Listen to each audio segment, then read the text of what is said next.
Aujourd'hui sur le plateau de Forum TV, on parle des conditions de travail en boulangerie-pâtisserie et notamment de l'amélioration nécessaire de ces conditions de travail. On en parle avec vous, Damien Parotti, vous êtes président de la Chambre de commerce de Haute-Saône. Vous êtes à la tête de 11 boulangeries, pâtisseries, snacking plus un labo, donc vous savez de quoi vous parlez en termes de salariés et de conditions de travail. La situation aujourd'hui, qu'est-ce que c'est ? La situation aujourd'hui, je dirais que les métiers ont évolué. Les méthodes de travail ont évolué, la clientèle a évolué, les salariés ont évolué. Je pense qu'on a pris conscience, toute profession artisanale des métiers de bouche, si on veut parler de la boulangerie, de la pâtisserie, de la restauration et de la boucherie et tout ce qui va un petit peu autour, d'un changement sociétal de nos salariés, d'un besoin de travailler, d'un besoin de vivre et d'avoir une vie au travail et d'avoir un travail dans la vie. Voilà.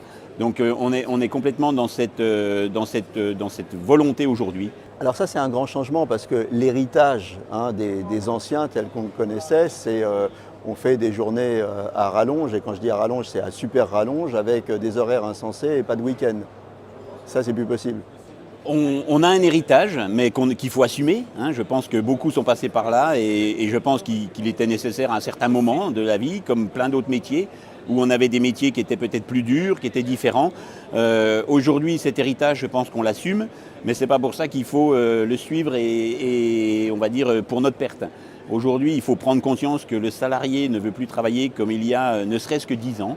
Et je pense qu'on en a pris conscience énormément et que toutes les conditions qui ont été mises dans le matériel et également aussi sur les chefs d'entreprise, parce qu'on a un héritage, mais on a aussi des chefs d'entreprise qui ne sont pas forcément toujours aptes ou prêts à se mettre aux conditions de travail de 2022. Donc il faut aussi faire c'est notre métier, c'est aussi la Chambre des métiers est là pour ça, c'est-à-dire informer comment on doit agir, comment on doit faire pour surtout garder nos salariés.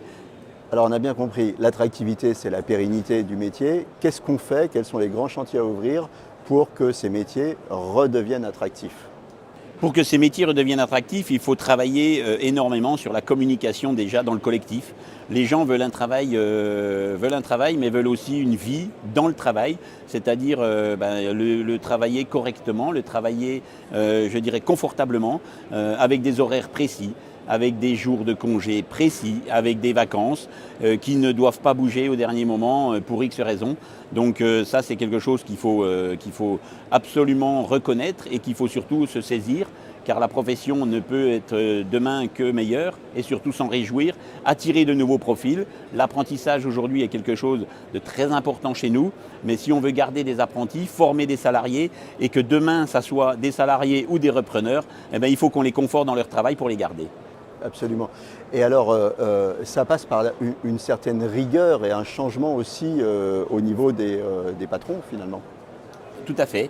Et c'est là qu'est notre métier, président de chambre ou chambre de métier en général, les agents également.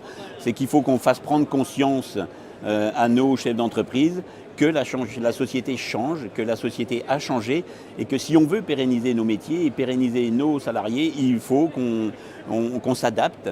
Donc ça, je pense qu'aujourd'hui, le message est passé. Dans les entreprises, le message est passé, mais je dirais qu'on a encore énormément de travail à faire, car tout n'est pas encore si facile et si simple. Mais demain, il faudra aller sur des métiers de boulanger, un boulanger qui travaillera de 10h à 17h, 5 jours par semaine. Je pense que ce sera une réalité et il faut y aller. Comment on va arriver à ça ? Est-ce que le matériel, justement, offre des solutions ? Est-ce que le froid, le stockage permet de standardiser la production ? Est-ce que la mécanisation permet d'alléger les tâches répétitives ? Comment on va faire ? Alors déjà, il y a eu deux grandes évolutions dans la boulangerie. Le froid est arrivé il y a quelques années déjà, mais le froid nous permet aussi de travailler plus confortablement en bloquant des pâtes à un froid positif, ce qui permet aussi à des boulangers d'avoir des cadences moins infernales et d'avoir des prises de poste moins tôt le matin, etc. Donc ça, c'est très bien. La boulangerie, donc on en a parlé sur un sujet précédent qui était le snacking, c'est-à-dire la boulangerie aujourd'hui évolue, ce qui permet d'avoir une clientèle diversifiée, de faire évoluer des chiffres d'affaires et je veux plus penser que c'est l'évolution l'évolution de la boulangerie, l'évolution des chiffres d'affaires, plus que l'évolution du matériel qui va nous permettre d'apporter du confort de travail, d'apporter demain de nouvelles conditions de travail pour nos salariés, nos apprentis et l'ensemble de nos personnels. Voilà, en tout cas, le maître mot, c'est rendre la profession attractive à nouveau, hein, c'est ça? C'est le gros chantier. Rendre la profession attractive, je dirais que ça a commencé déjà depuis quelques années.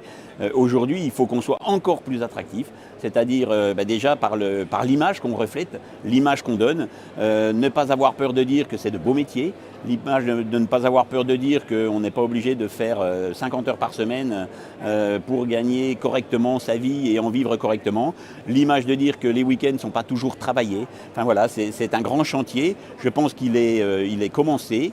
Il est loin d'être terminé, mais par contre, on y travaille énormément. C'est un métier d'avenir, la boulangerie? C'est l'avenir de la boulangerie, c'est l'avenir de nos commerces, mais c'est l'avenir aussi de nos professions tout entières.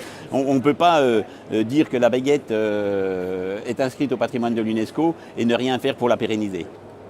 Belle conclusion, je vous remercie beaucoup.